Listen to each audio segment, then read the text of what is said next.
Salve, salve rapaziada, mais um vídeo aqui no canal. E hoje trazendo pra vocês o último capítulo de Jujutsu Kaisen, né? Capítulo 253, com o Bruno Bandeira, né? Falando sobre o capítulo, principalmente o que aconteceu. Principalmente a luta que tava acontecendo, né? Que era da Maki e do Sukuna. Então é isso aí. E vamos ver o vídeo. Chegou a vez de Maki Zenin ser derrotada por Sukuna, com o rei arrancando parte do seu rosto e lançando um flash negro direto no seu bucho. Ninguém mais se encontra por perto e resta então o feiticeiro mais forte de grau 1, Kusakabe, entrar no campo de batalha. A gente tá perdido mesmo, não é possível. Vamos então falar sobre o Muita gente não considera o Kusakabe, né, mano? O mais forte. Tipo, o poder dele é meio que roubado, né? Se eu não me engano, é ele que tem aquela expansão do domínio que é tipo o tribunal e tem a espada lá, né? Que é roubadaça. Eu acho que é ele. O poder dele é roubado, mas eu acho que ele só tem aquilo, por isso que meio que a galera não acha ele tão forte assim. capítulo 253 do mangá de Jujutsu Kaisen. Olha, a queda, ou a suposta queda da Maki nesse capítulo, né, vamos dar o benefício da dúvida pra ela, tem sido praticamente o estopim pra galera dizer que não tá aguentando mais a mesma fórmula dessa luta desde que ela começou. Eu não estou suportando mais. Aparece um feiticeiro no campo de batalha. Esse feiticeiro faz algo épico contra o Sukuna, gerando um hype absurdo. O feiticeiro dá um pau no Sukuna, encurralando ele contra a parede, mas no fim, o Sukuna sempre dá um jeito de conseguir. Por isso, né, galera, que muita gente não se conforma com a morte do Gojo, né? Porque em certo momento o Gojo tava dando só lapada, né? No Sukuna, dando uma surra no Sukuna e do nada acertou um golpe lá, cortou o Gojo no meio e já era, acabou. Isso que eu não entendo, mano. Eu acho que foi meio forçado, pelo menos na minha cabeça foi assim. Mas vamos continuar o vídeo aqui, né? Sair por cima. Depois disso, entra o próximo feiticeiro da fila para ser derrotado e, pelo visto, chegou a vez da Maki Zenin. Vamos falar mais sobre isso durante esse vídeo, não antes de você roteirizar com malevolência o botão do like aí embaixo, se inscrever no canal e ativar o sininho para saber o próximo da fila que vai cair em Jujutsu Kaisen. O capítulo começa de uma forma um pouco diferente, onde vemos os feiticeiros mais velhos durante um flashback dando uma espécie de entrevista. A gente não sabe se essa cena aconteceu de fato no passado ou se foi apenas uma simulação de um cenário hipotético que nunca aconteceu. De qualquer forma, acontece algo parecido com o que foi aquela cena lá na primeira temporada do anime em que o Nanami dá uma entrevista falando sobre os maiores recordes de uso consecutivo do Flash Negro, que inclusive, né, foi usado também nesse capítulo pelo Sukuna. Então vemos a Mei-Mei, o Nanami, o Satoru Gojo e o próprio Kusakabe sendo perguntados sobre quem eles acham que é o feiticeiro de grau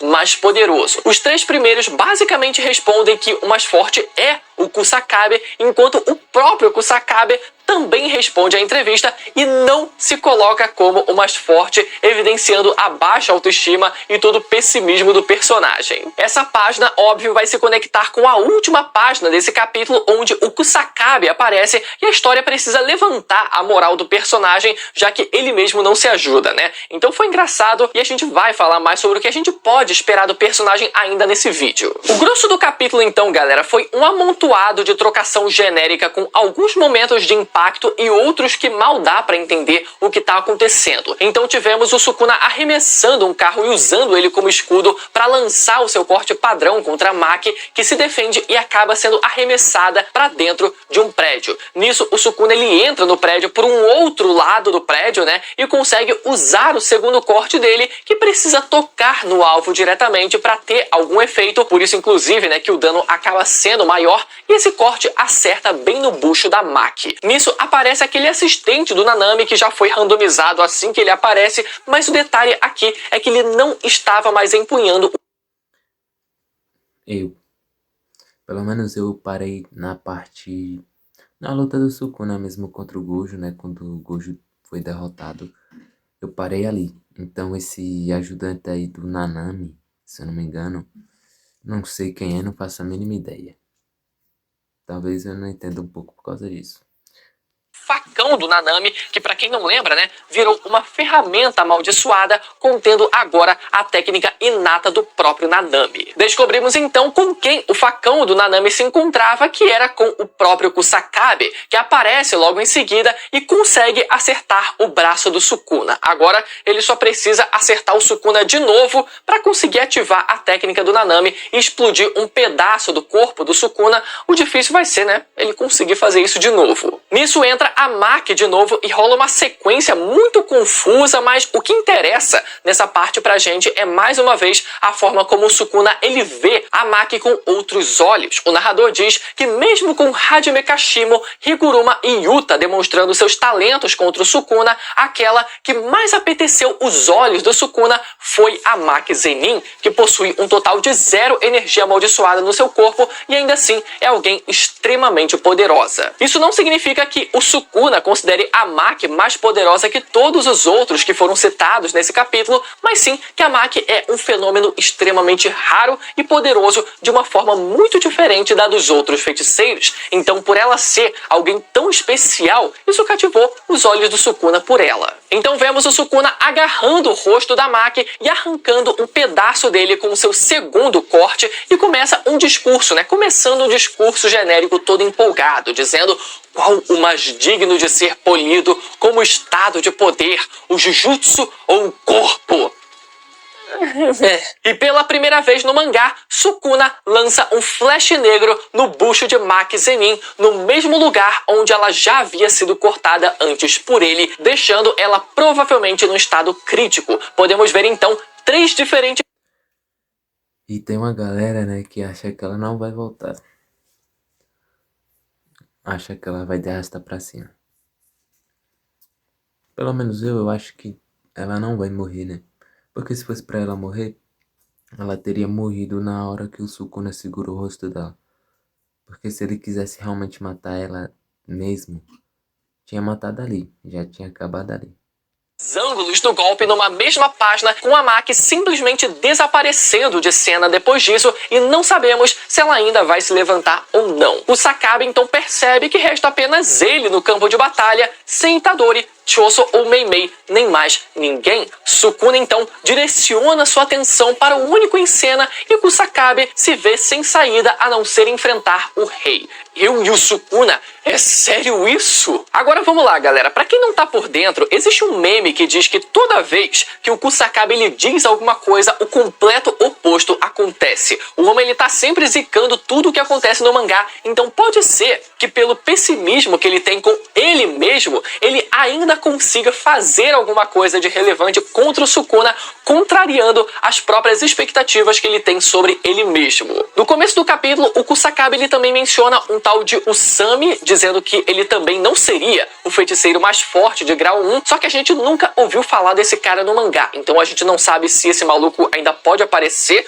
no mangá ou se foi só pra deixar a fala do Kusakabe mais orgânica mesmo pra gente. De qualquer forma, a pergunta que fica é o que o Kusakabe pode fazer contra o Sukuna. Olha, pelo que a gente sabe do personagem, não muita coisa, né? Infelizmente. Mas ainda existe uma coisa que ele possui e que ele ainda não teve a oportunidade de mostrar pra gente. Pelo que a gente sabe, galera, o Kusakabe ele possui o domínio simples que pode ajudar ele a se defender do Sukuna. E ativando o domínio simples, ele é capaz de usar uma técnica de saque rápido de espada que tanto ele quanto a Miwa já chegaram a usar no mangá e que são a exata mesma técnica. Além disso, Kusakabe também possui uma outra técnica de espada chamada Saque da Lua Noturna, que ele estava prestes a usar no mangá até ele ser interrompido pela luta do Sukuna contra o Jogo em Shibuya. Então a gente ainda não sabe que tipo de efeito esse corte pode ter.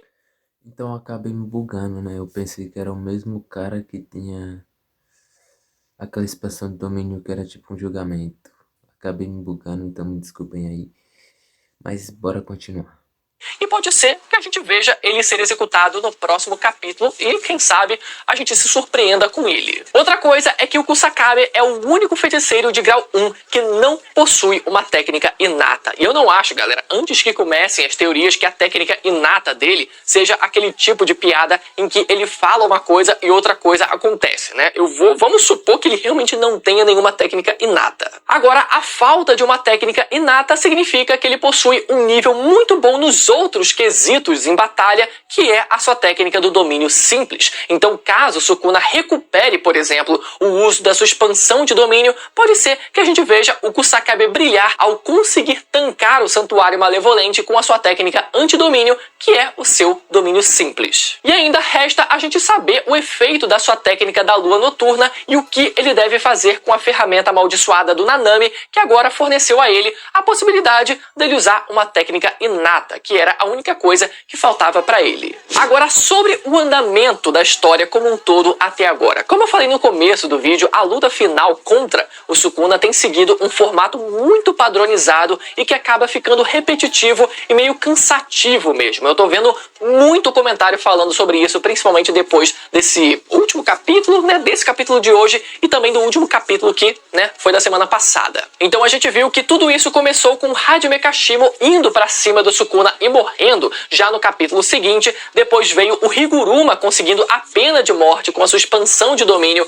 mas o Sakana tendo só a sua ferramenta amaldiçoada confiscada ao invés da técnica dele, como era pra ser. Essa pra mim, meu amigo, foi indefensável. No fim, o Higuruma acaba sendo morto também. Aí chega o Yuta tocando terror no Sukuna, mas acaba sendo derrotado e ficando à beira da morte também. E agora a mesma coisa acontecendo com a Maki e provavelmente deve acontecer também com o Kusakabe. Óbvio que a gente teve sim vários momentos de muito hype durante essa batalha, não dá pra dizer que não, e a gente precisa reconhecer isso. E já era esperado que os personagens fossem caindo um depois do outro mesmo. Então o maior problema acaba sendo, na verdade, a mesma fórmula sendo repetida toda vez que um novo personagem vai entrar em cena. O personagem aparece com hype lá em cima, desce a lenha no Sukuna, o Sukuna fica meio encurralado ali, mas consegue virar o jogo, matando ou derrotando o personagem e depois entra o próximo. Tudo bem que de vez em quando o autor ele deu, né, uma misturada nas coisas, como por exemplo com o Yuta e o Itadori lutando juntos contra o Sukuna, para não ficar só no X1 o tempo inteiro,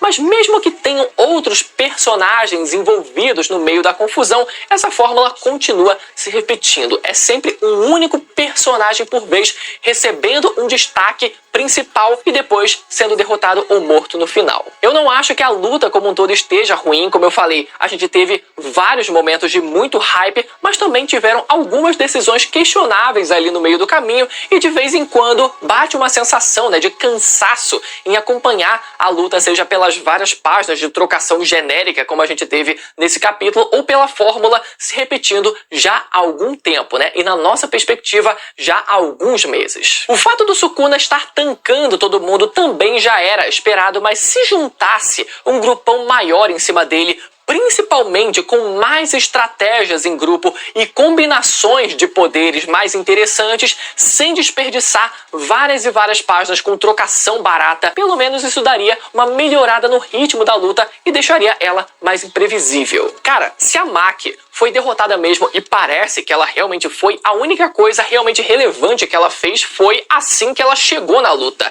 empalando o coração do Sukuna, o que é uma pena para uma personagem tão importante quanto ela e com o tanto de expectativa que a gente tinha na aparição dela. Inclusive teve até gente comparando esse final com a luta final de Kimetsu, né, já que era só um vilão muito poderoso, com geral indo pra cima dele e caindo um depois do outro, mas aí eu vou dar um mérito maior pra Jujutsu, porque o Muzan em Kimetsu só ficava balançando os braços feito tentáculo e não existia coreografia de luta da parte dele de forma nenhuma, né? Pelo menos o Sukuna ainda faz alguma coisa em Jujutsu, mesmo que também não tenha entregado, né, nenhuma grande coreografia nessa reta final depois da morte do Gojo. Enfim, me digam o que vocês têm achado aí nos comentários e caso você não tenha assistido o meu...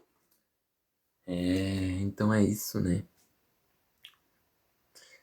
Basicamente, tá acontecendo a mesma coisa que aconteceu desde o início dessas batalhas, né? Acho que o único que realmente teve chance foi o Sukuna foi o Gojo na realidade. Acabou indo de arrasta pra cima. Pelo menos eu acredito que não, né? Mas se não apareceu até agora, talvez tenha ido realmente. E essa rapaziada só tá tentando realmente, porque chance mesmo não tem.